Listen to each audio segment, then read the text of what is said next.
On a quiet Tuesday morning in Scranton, Pennsylvania, Sarah Mitchell stood in her late mother's attic, surrounded by decades of accumulated belongings. She had been putting off this task for months, but the house needed to be sold, and the attic was the last frontier. Among the dusty furniture and forgotten Christmas decorations sat a medium-sized metal box, roughly the size of a small microwave, with a rusted padlock securing its contents. Sarah had seen this box her entire life. It had always been there, sitting on the same shelf, gathering dust. Her mother never spoke about it, never opened it, and whenever Sarah asked as a child, she was told it was just old paperwork from her grandfather. For 20 years, that box had been part of the background of family gatherings, holiday storage trips, and spring cleanings. Nobody questioned it anymore. It was just there. But on this particular morning, with the estate sale approaching, and every item needing to be catalogued or discarded, Sarah decided it was finally time to deal with the mysterious box that had occupied shelf space for 2 decades. Sarah Mitchell had never been wealthy. She worked as a dental hygienist at a practice in downtown Scranton, earning a modest salary that covered her rent, car payment, and basic necessities with little left over. Her mother had passed away 8 months earlier, after a long battle with diabetes, leaving behind a small house in a working-class neighborhood and virtually no savings.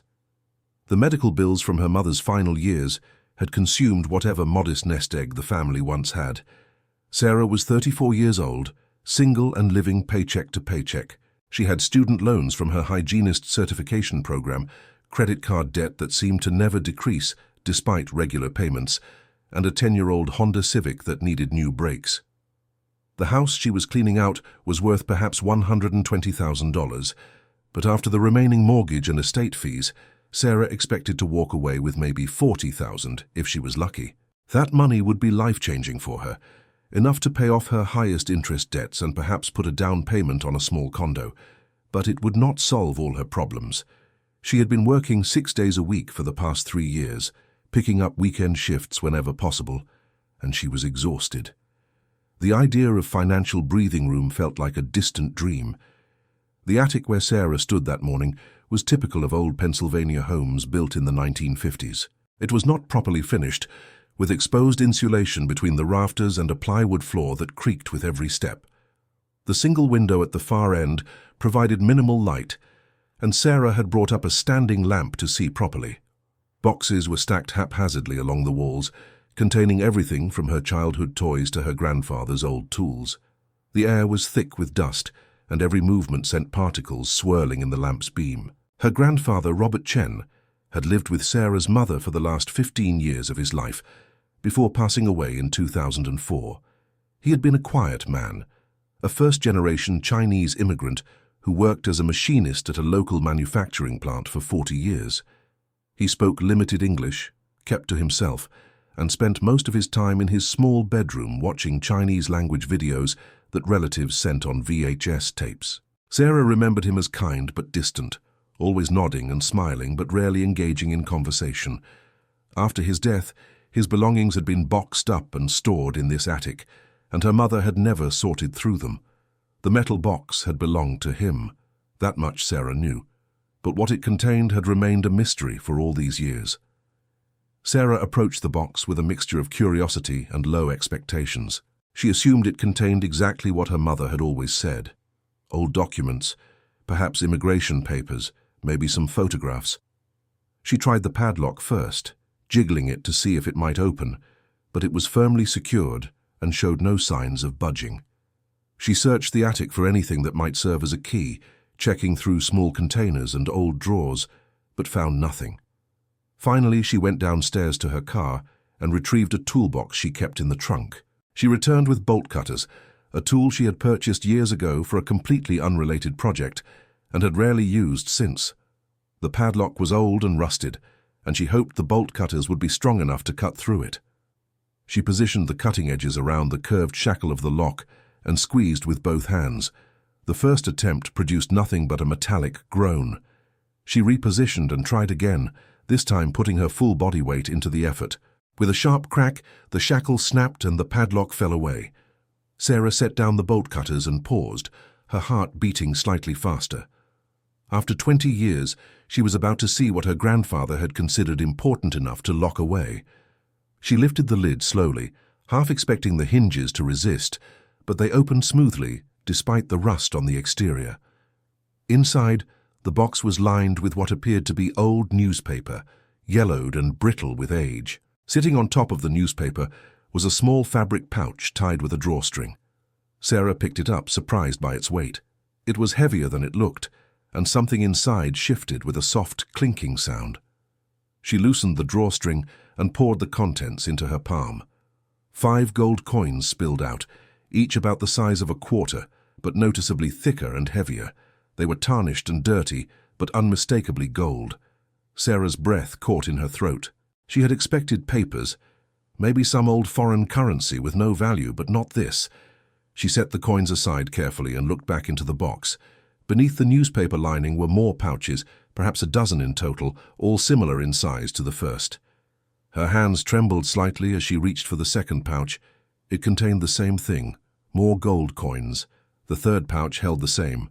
So did the fourth. Sarah began removing the pouches systematically, laying them out on the attic floor beside her. When she had emptied the box completely, she counted 13 pouches in total, each containing between 5 and 8 coins. Sarah sat back on her heels, staring at the collection before her. She had no idea what she was looking at, but she knew enough to understand that gold coins were valuable.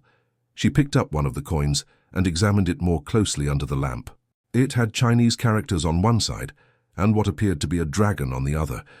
The details were worn but still visible. The coins were clearly old, possibly antiques, which might make them worth more than their gold content alone.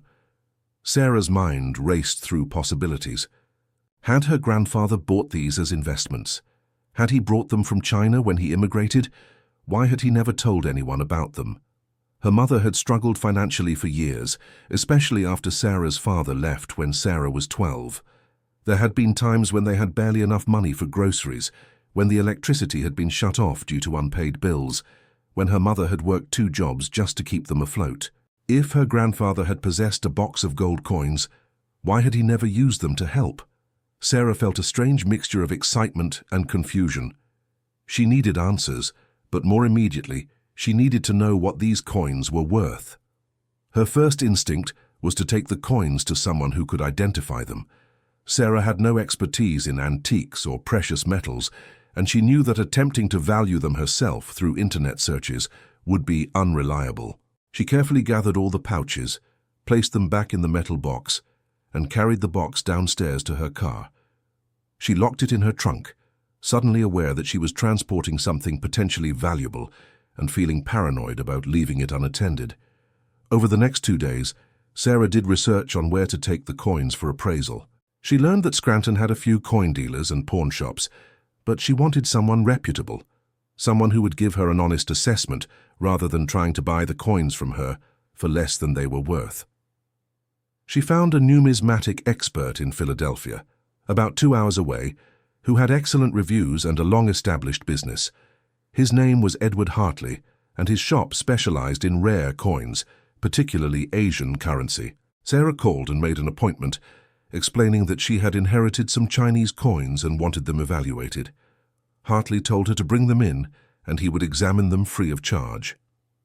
The drive to Philadelphia felt longer than usual. Sarah kept glancing at the trunk through her rearview mirror, as if she could see through the metal and confirm the box was still there. She had told no one about her discovery, not her co-workers, not her friends, not even her older brother who lived in Pittsburgh. Something made her want to keep this private until she knew exactly what she had. When she arrived at Hartley's shop, a small storefront in a historic district, she felt a wave of nervousness. She retrieved the box from her trunk, carried it inside, and was greeted by Edward Hartley himself, a man in his 60s with silver hair and reading glasses perched on his nose. His shop was quiet and orderly, with display cases containing coins from various eras and countries.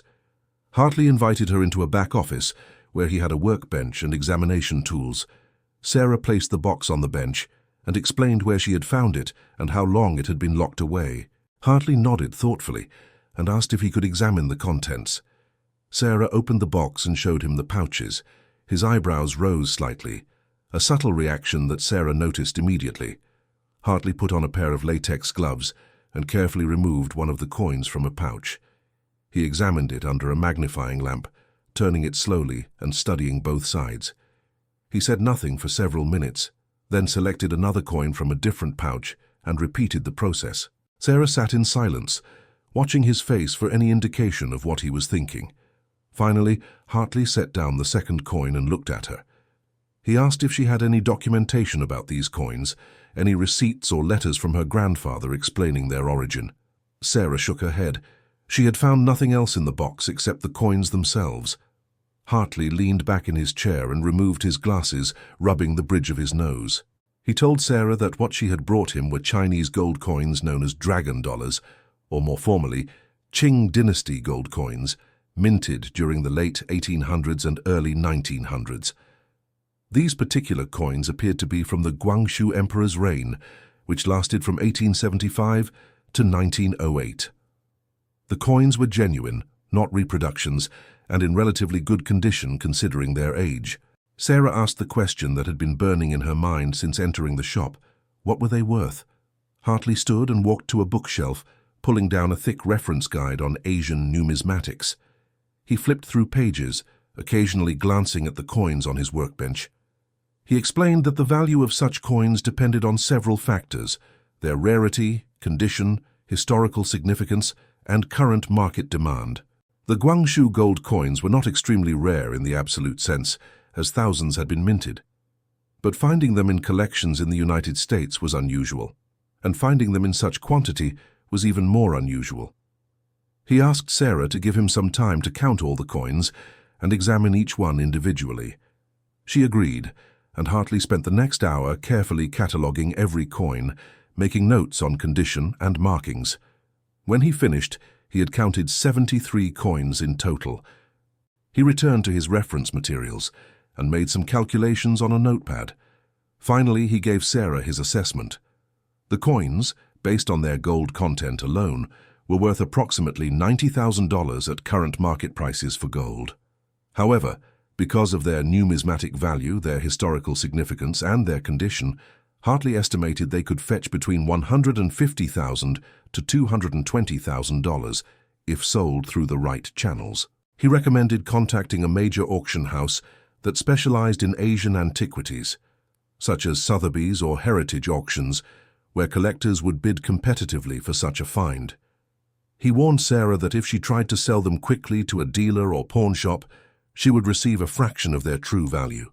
He offered to write her a formal appraisal letter, which would be useful for insurance purposes and for any future sale, and charged her a modest fee of $200 for his time and expertise. Sarah barely heard the last part. Her mind was stuck on the numbers, $150,000 to $220,000. She had been prepared for the coins to be worth a few thousand at most, perhaps $10,000 if she was fortunate. This was beyond anything she had imagined. If you've ever wondered what might be hidden in your own family's attic or basement, you're not alone.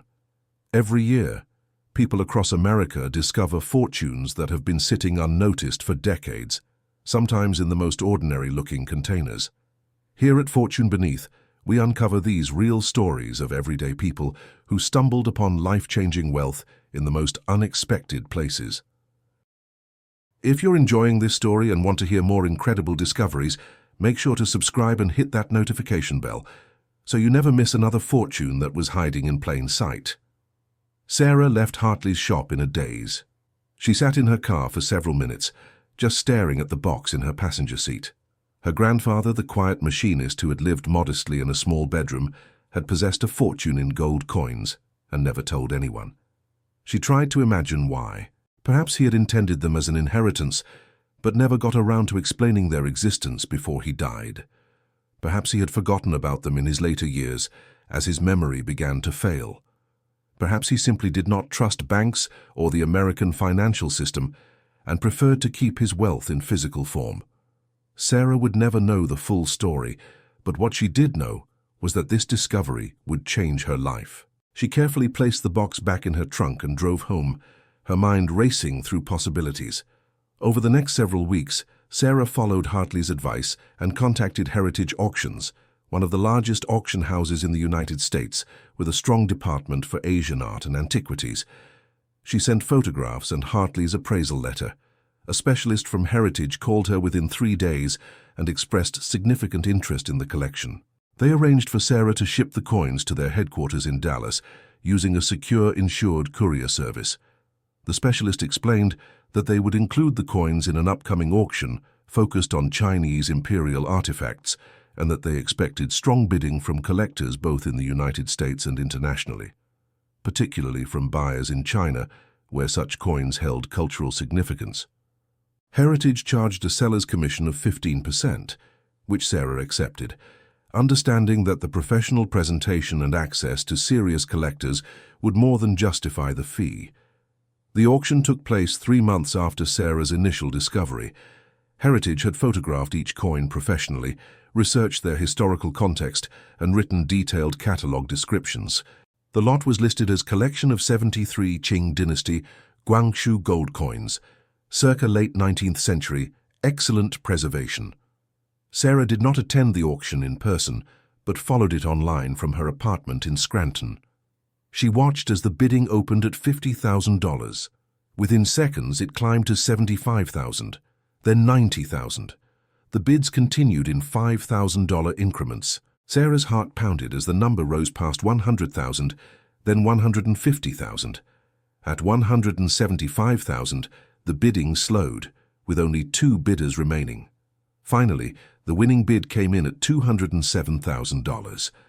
After Heritage's commission and other fees, Sarah would receive approximately $175,000. She sat back in her chair and cried. The money arrived in Sarah's bank account 6 weeks later, after Heritage had processed the payment from the buyer and completed all necessary documentation. Sarah had never seen such a number in her checking account. For days, she simply looked at it, afraid to touch it, afraid it might somehow disappear. She took a week off work to think and plan. She had always been careful with money, mostly because she never had enough to be careless, and she did not want to squander this opportunity. She made a list of her debts: $23,000 in student loans, $12,000 in credit card balances, $8,000 remaining on her car. She paid all of them in full. The feeling of seeing zero balances where monthly payments had once been was almost physical, a lightness she had not felt in years. With her debts cleared, Sarah turned her attention to her living situation. She had been renting a 1-bedroom apartment for 6 years, watching her rent increase steadily while building no equity. With her improved financial position, she could now qualify for a mortgage. She spent 2 months looking at condos and small houses in Scranton and the surrounding area. She eventually found a 3-bedroom house in a quiet neighborhood listed at $140,000. She made an offer of $135,000, which was accepted. She put down $40,000 as a down payment, leaving her with a comfortable mortgage that was actually lower than her previous rent. She moved in 3 months after finding the coins in her mother's attic. Sarah kept $90,000 in savings, investing $60,000 in a diversified portfolio of index funds, as recommended by a financial advisor she hired, and keeping $30,000 in a high-yield savings account for emergencies and future needs. For the first time in her adult life, she had financial security. She could handle an unexpected car repair without stress. She could take a vacation without going into debt. She could think about long-term goals instead of just surviving month to month. She reduced her work schedule from 6 days to 5, giving herself weekends to rest. She started taking a pottery class on Saturday mornings, something she had always wanted to try but never had the time or money for. Her stress levels decreased noticeably. She slept better. She smiled more. The money had not solved every problem in her life, but it had removed the constant anxiety that came from living on the edge of financial disaster. Sarah thought often about her grandfather and what his intentions might have been. She wished she could thank him, even though he could never have predicted the exact circumstances of her discovery. She wished she could ask him where the coins had come from, what they had meant to him, why he had never mentioned them. She learned from elderly relatives that her grandfather had come to America in 1952 with almost nothing, fleeing political upheaval in China. Perhaps the coins had been his emergency fund, his insurance policy, his way of ensuring that he would never be completely without resources in a foreign land. Perhaps he had always intended to pass them on, but never found the right moment. Or perhaps he had feared that revealing their existence might invite theft or unwanted attention. Whatever his reasons, the result was that Sarah had inherited a fortune that transformed her circumstances. She also thought about the box itself and the randomness of discovery. If she had not decided to clean out the attic that particular week, if she had simply thrown the locked box away without investigating, if she had taken it to a regular pawn shop instead of seeking a specialist, the outcome could have been entirely different. She might have received a few $1,000s instead of nearly $200,000. She might have assumed the coins were worthless replicas and discarded them. The line between finding a fortune and missing one completely was often incredibly thin, dependent on small decisions and moments of curiosity. The story of Sarah's discovery eventually became known in her community, though she tried to keep details private. A local newspaper ran a feature about the find after learning of it through the auction house's public records. Sarah agreed to a brief interview, but declined to share specific financial figures or her new address. She wanted to live quietly and not become a target for scams or unwanted attention. Still, the article generated interest, and several people contacted her with their own stories of finding valuable items in attics, basements, and storage units. One woman had discovered a painting worth $30,000 behind a broken mirror. A man had found rare baseball cards in his late uncle's garage, worth over $50,000. These conversations reinforced for Sarah how often wealth remains hidden, forgotten, or unrecognized, waiting for someone to look more closely. The tax implications of Sarah's windfall were significant. The inheritance itself was not taxable in Pennsylvania, but the profit from the auction was considered capital gains. Because Sarah had not purchased the coins herself, her cost basis was calculated based on their value at the time of her mother's death, which was essentially zero since no one knew they existed. This meant that the full auction proceeds were taxable. Federal capital gains tax at her income level took approximately 15%, and Pennsylvania state tax added another 3%. Sarah paid roughly $35,000 in taxes, which she had anticipated and set aside. Even after taxes, she walked away with $140,000 after paying off her debts and making her house down payment, leaving her with the $90,000 in savings and investments she had allocated. Sarah's life settled into a new normal over the following year. She continued working as a dental hygienist, enjoying her job more now that she was not constantly worried about money. She dated occasionally and thought about long-term relationship goals in a way she had not when she was struggling financially. She traveled for the first time in years, taking a trip to San Francisco to visit a college friend and another trip to the Great Smoky Mountains for a week of hiking. She bought a new car, not an expensive one but reliable and safe, trading in her old Honda for a certified pre-owned Toyota. She contributed regularly to a retirement account, something she had never been able to afford before. She donated $5,000 to a local charity that had helped her mother during her illness, wanting to give back in some way. The fortune from the metal box had not made her wealthy in the traditional sense, but it had provided stability, opportunity, and peace of mind. The house she purchased became a source of pride. She painted the walls in colors she liked, renovated the outdated kitchen, and planted a small garden in the backyard. She hosted family gatherings for the first time, including a Thanksgiving dinner where relatives marveled at how far she had come.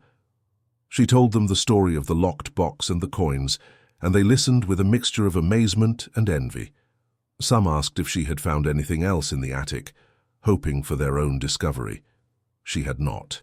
The coins had been the only treasure, but they had been more than enough. Looking back on the discovery, Sarah recognized several key moments where things could have gone differently. If she had not used bolt cutters but instead thrown the box away unopened, the fortune would have been lost. If she had taken the coins to a local pawn shop, she might have been offered $20,000 or $30,000 and accepted it, never knowing their true value. If she had not researched carefully and found Edward Hartley, she might have been misled or cheated. If she had panicked and sold the coins quickly through an unreliable dealer, she would have received far less than they were worth. Each decision mattered, and Sarah felt fortunate that she had made the right ones, often without fully understanding what was at stake until later. She kept one coin from the collection, the best preserved example, which Heritage had returned to her at her request before the auction. It sat in a small display case on a shelf in her living room, a reminder of her grandfather and the unexpected fortune that had changed her trajectory. When visitors asked about it, she told them the story, always emphasizing the importance of curiosity and due diligence. She encouraged others to examine their own family heirlooms and forgotten belongings more carefully, to seek expert opinions before discarding items, to recognize that value can be hidden in the most mundane containers. Sarah also became more interested in the history of Chinese immigration to America and the experiences of first-generation immigrants like her grandfather. She visited museums and read books about the challenges they faced, the discrimination they endured, and the resilience they demonstrated. She understood her grandfather's decision to keep wealth hidden in a more sympathetic light, recognizing that he had come from a context where banks could not always be trusted, where assets could be seized by governments, and where physical gold was the most reliable store of value. The coins were not just an inheritance, they were a historical artifact, a window into her grandfather's worldview and his strategies for survival in uncertain times. The story of the locked box became a defining chapter in Sarah's life, one she shared carefully and thoughtfully. She did not want to be known only as the woman who found gold coins in an attic, but she also understood that the discovery had fundamentally altered her path. Without that fortune, she would likely still be renting an apartment, working 6 days a week, accumulating debt despite her best efforts. The coins had given her options, stability, and the mental space to think about her future rather than just surviving the present. She remained grateful not just for the money itself, but for the timing of the discovery, which came at a moment when she desperately needed relief. As time passed, Sarah thought less frequently about the dramatic moment of cutting open the lock, and more about the sustainable changes the money had enabled. The initial excitement had been intense, but brief. The lasting impact was quieter and more profound. The absence of financial stress, the ability to plan ahead, the security of owning a home, the freedom to work less and live more. These were not glamorous changes, but they were meaningful. They represented the difference between anxiety and peace, between limitation and possibility, between treading water and moving forward. The metal box itself, now empty except for the old newspaper lining, remained in Sarah's basement. She could not bring herself to throw it away. It had held a secret for 2 decades, a fortune that no one suspected existed, waiting patiently for someone to investigate. The box was unremarkable in every way, generic in design, showing no external sign of its valuable contents. That ordinariness was part of what made the story remarkable. Treasures do not always come in ornate containers or announce themselves obviously. Sometimes they hide in plain sight, in locked boxes on attic shelves ignored by everyone who passes by. Sarah occasionally wondered about the buyer who had won the auction, paying $207,000 for her grandfather's coins. Heritage had not disclosed the buyer's identity, which was standard practice, but they had mentioned that the winning bidder was a private collector based in Hong Kong, with a particular interest in Qing dynasty artifacts. Sarah imagined her grandfather's coins now displayed in a climate-controlled room somewhere on the other side of the world, appreciated for their craftsmanship and historical significance. There was something fitting about that, a circular journey from China to America and back to Chinese hands spanning more than a century. The coins had served different purposes in different eras, originally as currency, then as hidden wealth, then as inheritance, and now as collectibles. Their value had been consistent throughout, but their meaning had shifted with each transfer. Friends sometimes asked Sarah if she regretted not keeping all the coins, if she wished she had held on to them as investments that might appreciate further. She always said no. The decision to sell had been correct for her circumstances. She needed the money immediately to change her situation, and holding on to coins in the hope of future appreciation would have required her to continue struggling financially in the present. The bird in hand was worth far more than uncertain future gains.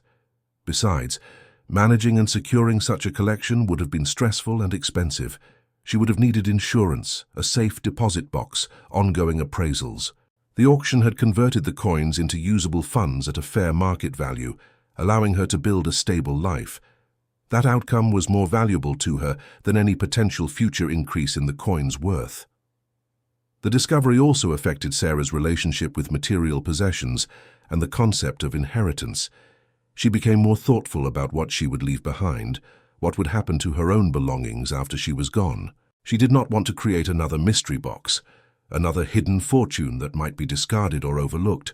She made a will, something she had never done before, clearly specifying how her assets should be distributed.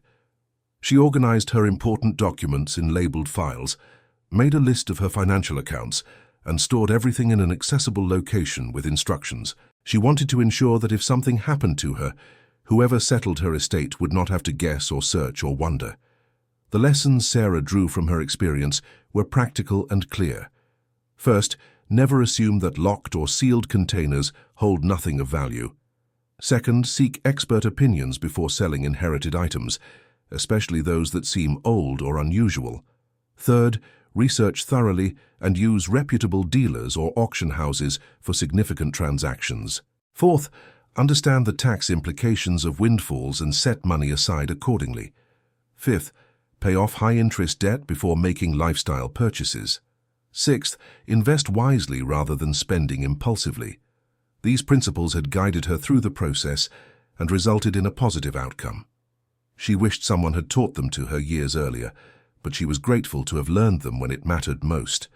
Sarah's mother never knew about the coins. She had died 8 months before Sarah cleaned out the attic, never suspecting that relief from financial struggle sat just overhead. Sarah felt sadness about this timing. Her mother had worked so hard, sacrificed so much, and could have benefited enormously from even a portion of the fortune the coins represented. If the discovery had happened a few years earlier, Sarah could have helped with medical bills, made her mother's final years more comfortable, perhaps even extended her life with better care. But timing is not something anyone controls, and Sarah tried not to dwell on what might have been. Instead, she focused on living the kind of life her mother would have wanted for her, stable, secure, and free from the constant worry that had defined their family for so long. The psychological impact of sudden wealth, even moderate sudden wealth, was something Sarah had not anticipated. For months after receiving the auction proceeds, she experienced anxiety about losing the money, making a mistake, or somehow having the fortune taken away. She checked her bank account obsessively, afraid that an error or fraud would wipe out the balance. She had nightmares about discovering the coins had been fake, that the auction house had made a mistake, that she owed the money back. These fears gradually faded as she saw that the money remained where it should be, that her investments were growing modestly, that her mortgage payments were being processed normally. The stability eventually felt real rather than precarious, but it took time for her mind to catch up with her circumstances. Sarah also noticed changes in how some people treated her after learning about the discovery. A few friends became distant, perhaps uncomfortable with the wealth disparity that now existed between them. Others became more interested in her life, asking questions that felt intrusive or insincere. Sarah learned to be selective about what she shared and with whom. She valued the friends who treated her the same as always, who were genuinely happy for her good fortune without treating her differently or expecting something from her. These relationships deepened while others faded, and Sarah came to see this sorting as a natural and necessary process. The discovery in her mother's attic occurred on a Tuesday morning in March, and Sarah sometimes thought about how ordinary that day had seemed when it began. She woke up, drank coffee, drove to the house, climbed the attic stairs, all without any sense that her life was about to change. There was no premonition, no special feeling, no sign that this day would be different from any other. She had simply decided it was time to deal with the locked box, a chore she had postponed repeatedly. The randomness of it reinforced Sarah's belief that fortune often arrives without warning in moments that seem routine and unremarkable. The key is being present enough and curious enough to recognize it when it appears. Years after the discovery, Sarah still occasionally drove past her mother's old house, now owned by a young couple with 2 children. She saw their minivan in the driveway, toys scattered in the yard, curtains in the windows that had once been her mother's. The house looked happy, occupied by a family building their own memories. Sarah wondered if they had explored the attic, if they had found anything interesting left behind. She doubted there were any more fortunes hidden there, but the thought made her smile. Every house holds stories, she realized. Layers of lives lived in the same spaces, secrets passed from one generation to the next, sometimes intentionally and sometimes accidentally. Her grandfather's coins were just one such secret, notable because of their value, but not unique in their hiddenness. The fortune from the coins allowed Sarah to think about goals beyond immediate survival. She considered going back to school for a more advanced degree, perhaps becoming a dental practice manager or moving into a healthcare administration role. She thought about starting a small business, maybe a cafe or bookstore, something she could grow slowly without the pressure of needing immediate income. She contemplated these possibilities without urgency, knowing that the financial cushion gave her time to explore and decide. This sense of possibility, more than the money itself, was the greatest gift the locked box had provided. She was no longer trapped by necessity. She had room to choose, to experiment, to fail and try again. That freedom transformed not just her circumstances, but her entire outlook. Sarah's story spread beyond her immediate community, through word of mouth and online forums dedicated to treasure hunting and unexpected discoveries. Several websites republished the newspaper article about her find, and she received messages from people all over the country asking for advice about their own potential discoveries. She responded when she could, always emphasizing the importance of expert appraisal and patient research. She heard from a man in Ohio who found gold jewelry worth $18,000 hidden in a false bottom of an old sewing table. She heard from a woman in Florida who discovered rare coins worth $45,000 inside a clock that had been in her family for generations. These stories reinforced the reality that valuable items are hidden in homes across America, overlooked and forgotten, waiting to be rediscovered. The metal box that had held the coins was not ornate or distinctive. It was standard industrial storage, probably purchased at a hardware store decades ago for a few dollars. There were thousands of identical boxes in attics and basements throughout the country. This ordinariness was crucial to the story because it meant that anyone could have such a box, that there was nothing special about the container itself. The treasure was what it held, not how it looked. Sarah learned to look past surfaces, to recognize that value does not always announce itself, that the most important things are sometimes the most easily overlooked. If you're watching this and wondering what forgotten treasures might be sitting in your own home, you're not alone.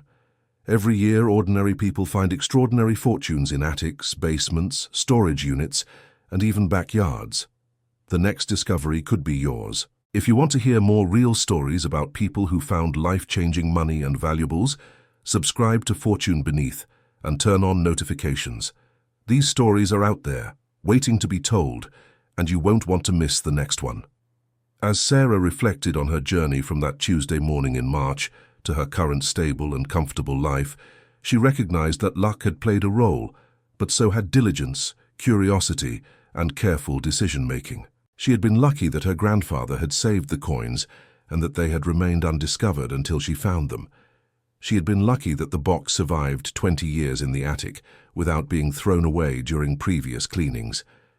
But luck alone would not have been enough. She had to decide to open the box. She had to seek expert appraisal rather than accepting the first offer she received. She had to follow through with the auction process, which took months and required patience. She had to manage the money responsibly once it arrived. Each step required action and judgment. The fortune had been hidden, but discovering it and benefiting from it required effort. The specificity of Sarah's experience, finding Chinese gold coins in a Pennsylvania attic, was unique to her, but the underlying pattern was universal. People hide assets for various reasons: fear of theft, distrust of institutions, desire to leave an inheritance, or simply forgetting about them as memory fades. Those assets remain hidden, until circumstances forced someone to search more thoroughly than usual. An estate sale, a move, a renovation, a moment of curiosity, all of these can trigger discovery. The timing is often accidental, determined by unrelated life events rather than deliberate searching. This randomness is part of what makes such stories compelling. They could happen to anyone, at any time, for any reason. Sarah eventually moved beyond thinking of herself primarily as the person who found the coins. The discovery became part of her history, an important chapter, but not the entire story. She built a career, maintained relationships, pursued hobbies, and developed interests that had nothing to do with gold or sudden wealth. She became known among friends for her pottery, producing bowls and vases that she gave as gifts. She volunteered at a local literacy program, tutoring adults who had never learned to read proficiently. She fostered rescue dogs temporarily until they found permanent homes. Continua 2342. Continua 2348. She took cooking classes and became confident in preparing meals she would have once considered too complicated.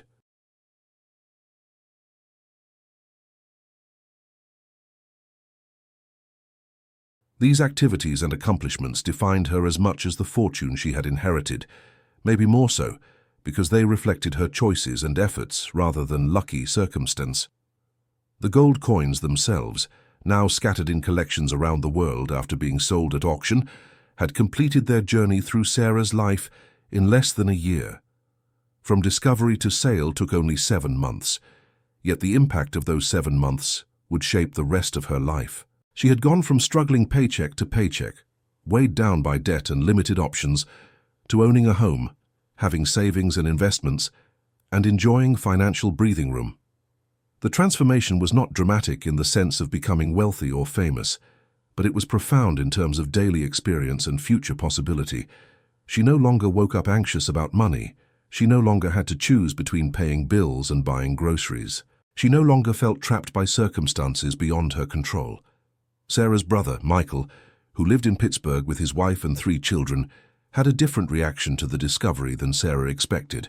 When she finally told him about the coins several months after the auction, wanting to share the news with family, he expressed happiness for her but also some bitterness. He felt that as the older sibling, he should have been the one to inherit or discover the fortune.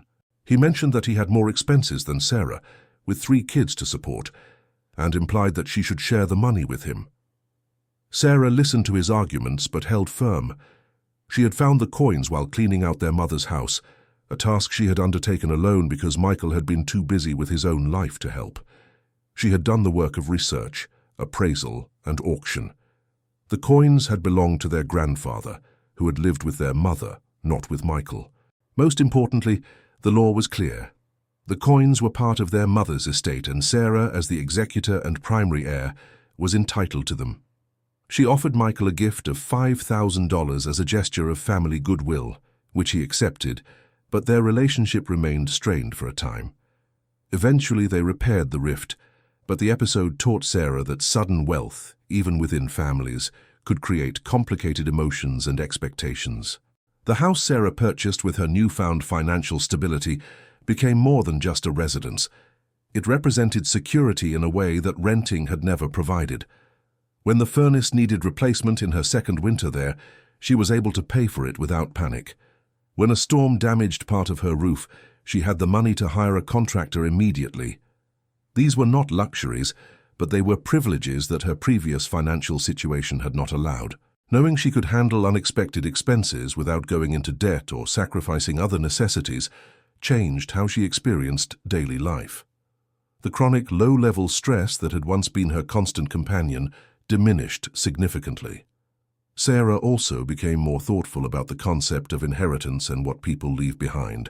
Her grandfather had left gold coins, which turned out to be valuable, but he had left no explanation, no context, no instruction. This absence of information had created mystery and confusion. Sarah decided she would not repeat that pattern. She began writing letters to any future heirs, explaining her life decisions, her values, and her hopes for how her assets might be used. She documented the story of the gold coins in detail, so that if anyone ever looked back at this period of her life, they would understand what had happened and why it mattered. These letters were not morbid or pessimistic, but practical and thoughtful, an attempt to provide clarity that her grandfather had not. The financial advisor Sarah hired in the months after receiving the auction proceeds proved to be an excellent investment. His name was Marcus Williams, and he specialized in working with people who had received sudden windfalls from inheritances, legal settlements, or lottery winnings. He understood the psychological challenges of sudden wealth and the common mistakes people made. He advised Sarah to wait several months before making any major decisions, to let the reality of her new situation sink in. He helped her create a comprehensive financial plan that included debt elimination, home purchase, emergency fund, retirement savings, and modest investments. He charged a flat fee rather than taking a percentage of her assets, which Sarah appreciated as more honest and transparent. Over time, Marcus became not just an advisor, but someone Sarah trusted to help her make smart, long-term decisions. His guidance was worth far more than his fees. As the one-year anniversary of finding the coins approached, Sarah decided to do something symbolic. She took a vacation to San Francisco, staying in a nice hotel overlooking the bay, eating at restaurants she would have once considered too expensive, and spending 3 days doing nothing but walking through neighborhoods, visiting museums, and enjoying the city.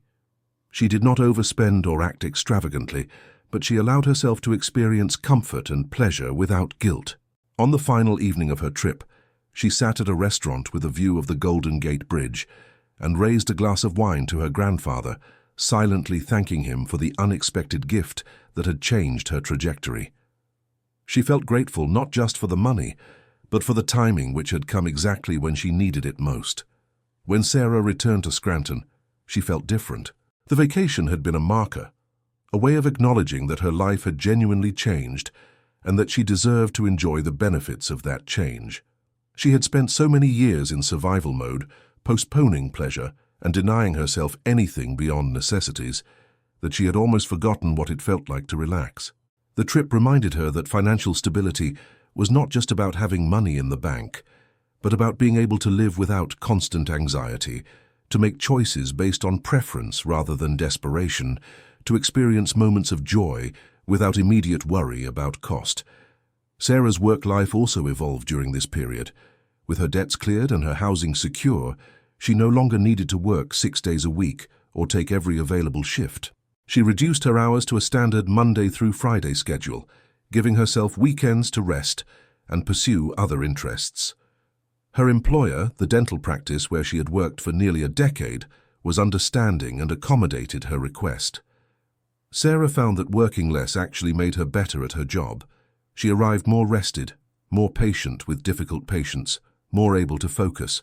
The desperation that had once driven her to overwork had also made her exhausted and sometimes short-tempered. Now, with space to breathe, she was more effective and more pleasant to be around. Her colleagues noticed the change and commented on it. The pottery class Sarah had enrolled in became an unexpected source of fulfillment. She had always been creative, but had never had time or resources to explore art seriously. Working with clay, shaping it on the wheel, watching functional objects emerge from formless material, gave her a sense of accomplishment separate from financial concerns. She was not particularly talented at first, producing wobbly bowls and uneven vases, but she improved with practice. Her instructor, a woman named Ellen who had been working with ceramics for 30 years, encouraged Sarah and recognized her dedication. After several months, Sarah was producing pieces that were genuinely attractive and functional. She gave them as gifts to friends and family, and they were appreciated not just for being handmade, but for being well made. This hobby became an important part of Sarah's identity, something she could point to and say, "I made this," independent of inherited fortune or lucky discovery. As Sarah's second year in her new house began, she started thinking about what additional changes she might want to make in her life. The financial security had addressed immediate problems, but it had also created space to consider longer-term questions. Did she want to stay in Scranton permanently, or might she consider relocating to a city with more opportunities? Did she want to remain a dental hygienist, or did she want to pursue additional education or a career change? Did she want to prioritize finding a life partner and potentially starting a family, or was she content with her independent life? These were not questions she had been able to consider before, when simple survival consumed all her energy and attention. Now, with stability established, she could think about what she actually wanted, rather than just what she could manage. Sarah dated several men during this period, meeting them through friends, online apps, and social activities. None of the relationships became serious, but they were valuable experiences that helped Sarah understand herself better. She learned that she was no longer willing to settle for partners who were unreliable or emotionally unavailable. Financial stability had given her standards in other areas of life as well. She knew she could support herself, which meant she did not need a relationship for economic reasons. Any partnership would have to offer genuine compatibility, emotional support, and shared values. This clarity made dating more straightforward. She could walk away from situations that were not working without the fear that she was missing her only chance. The community Sarah lived in began to feel more like home as time passed. She knew her neighbors, attended local events, and became involved in neighborhood association meetings. She planted trees in her front yard that would take years to mature, an act of faith in her own long-term presence in this place. She painted the exterior of her house, updating the faded beige to a warm gray with white trim, making it distinctly hers. She installed a small patio in the backyard where she could sit on summer evenings with a book and a glass of iced tea. These improvements were not expensive or dramatic, but they represented commitment and investment in her surroundings. She was no longer passing through or making do. She was building a life. The single coin Sarah had kept from the collection remained on her shelf, but she no longer looked at it every day. It had become part of the background, like any other decorative object. The story it represented was always there, always accessible but no longer consuming. Sarah had integrated the experience into her broader life narrative rather than letting it define her entirely.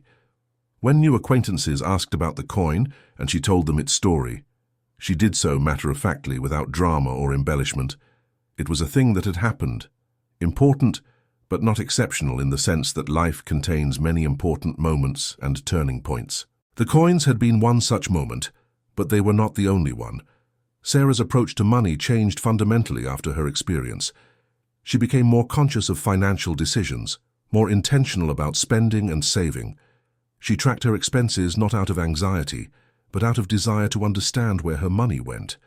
She set specific savings goals for various purposes: emergency fund, retirement, travel, home maintenance, charitable giving. She met with Marcus, her financial advisor, quarterly to review her progress and adjust her strategy as needed. She read books about personal finance and investing, educating herself so she could make informed decisions. This financial literacy was something she wished she had developed earlier, but she was grateful to be learning it now while she still had decades to benefit from it. The question of whether to tell people about her discovery remained complicated. Sarah had learned that revealing the story sometimes created unexpected reactions. Some people assumed she was now wealthy and treated her with deference or envy that was not warranted. Others asked for loans or investments in their own projects, putting her in the awkward position of having to decline. Still others simply could not understand why she continued working or living modestly if she had received such a windfall. Sarah developed a standard response. She had inherited some valuable items from her grandfather, sold them, and used the money to pay off debts and buy a house. This summary was accurate without being specific enough to invite follow-up questions or assumptions. She reserved the full story for people she trusted deeply. The legal aspects of Sarah's discovery had been straightforward because the coins were clearly part of her mother's estate, and Sarah was the primary heir. But she learned through research that not all found fortunes are so simple. People who find valuables on property they do not own, or who discover items with unclear ownership history, can face legal challenges from multiple claimants. Sarah felt fortunate that her situation had been clean. The coins had belonged to her grandfather, who had lived with her mother, who had left the house and its contents to Sarah.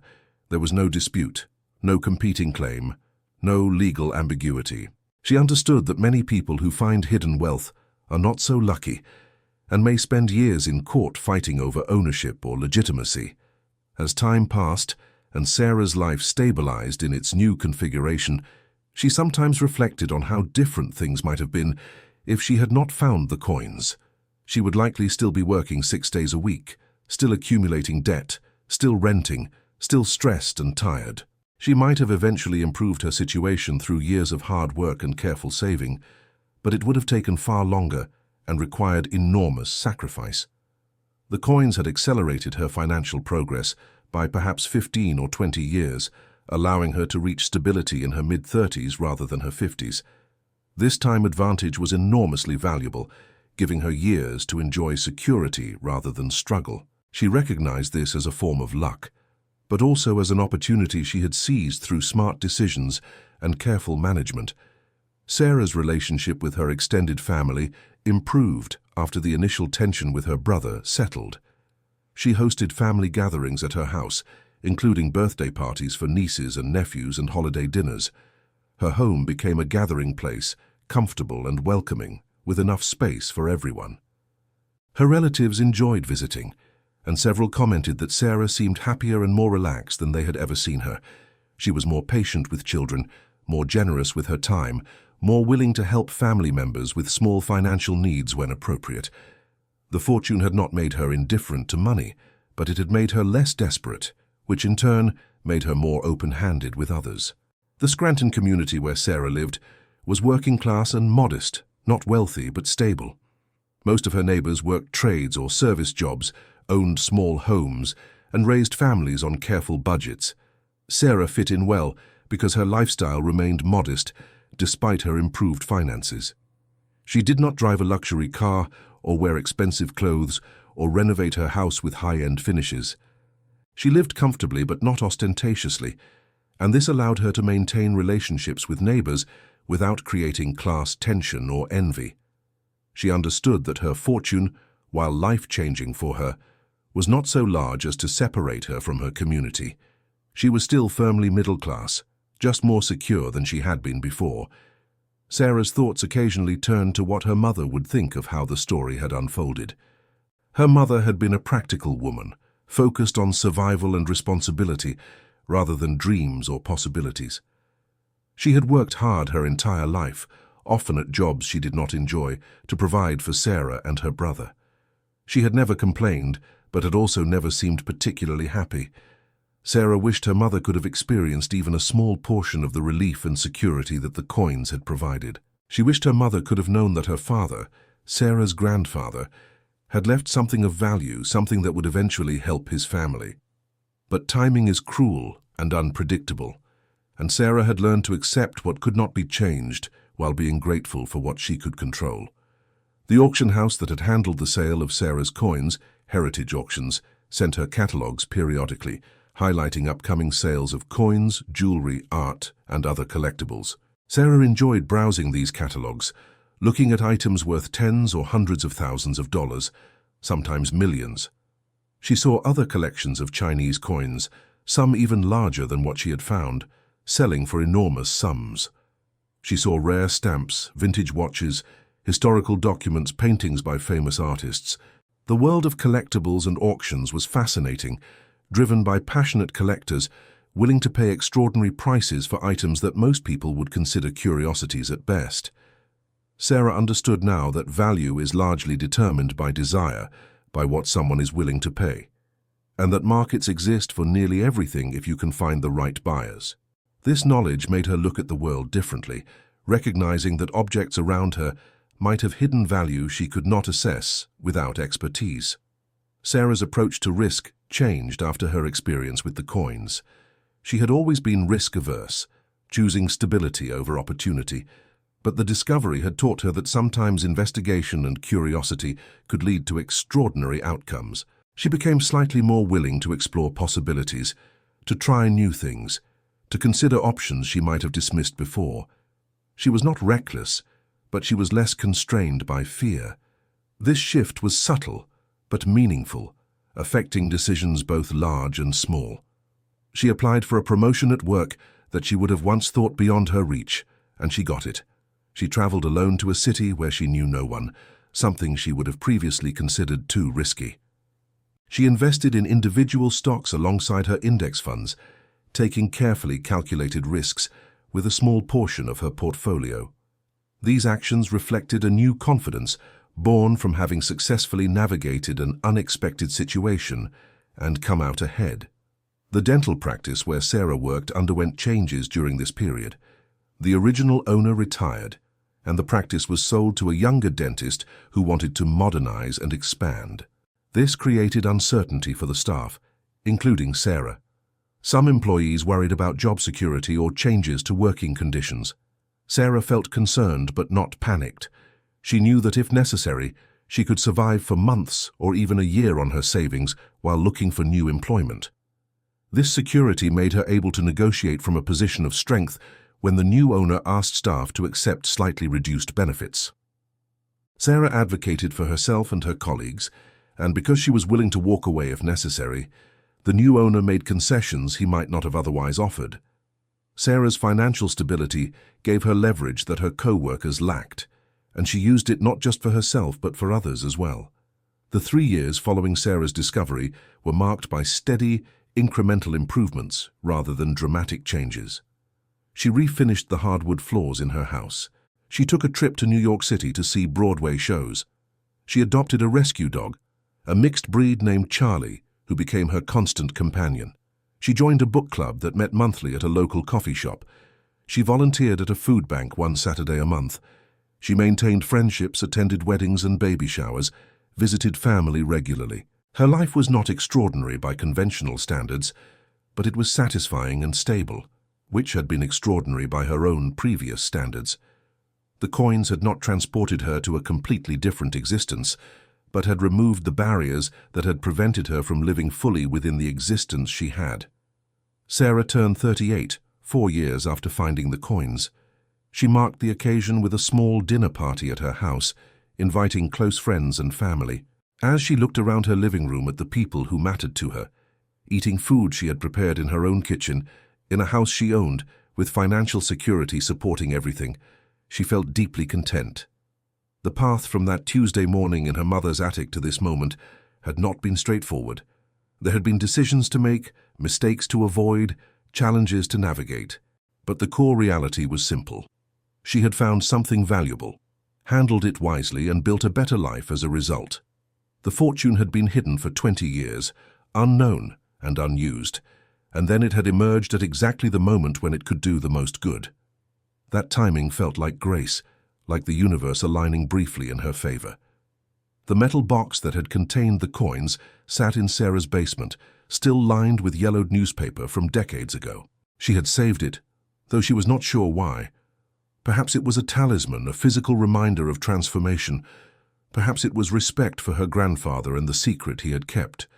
Perhaps it was simply that throwing it away felt wrong after what it had contained.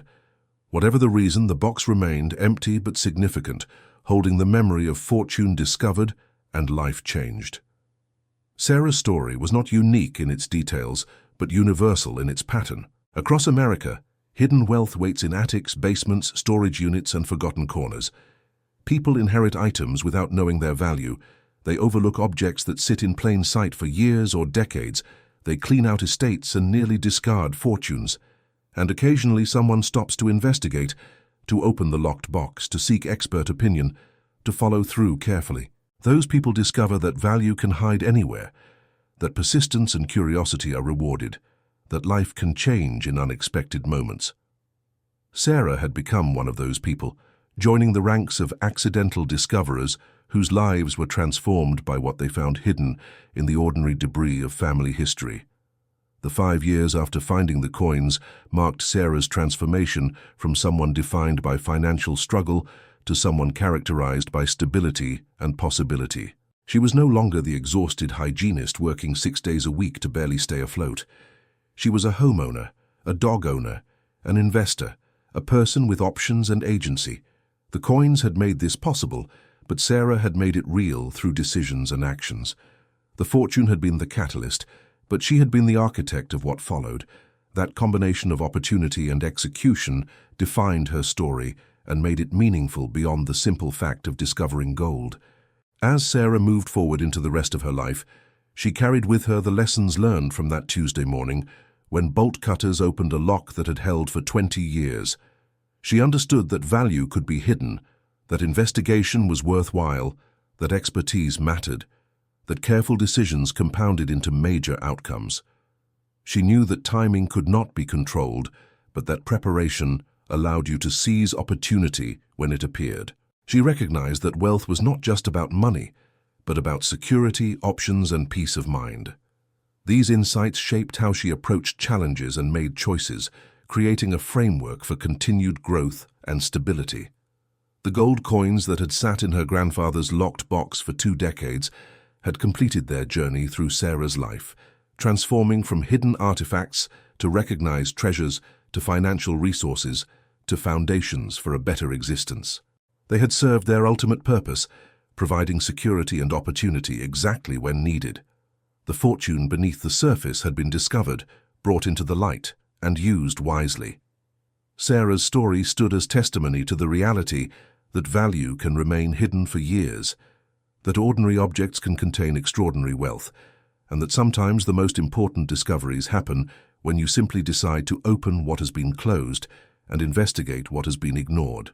The box had held a fortune. The fortune had changed a life. And the life that changed served as reminder that beneath the surface of the ordinary, the extraordinary sometimes waits patiently to be found.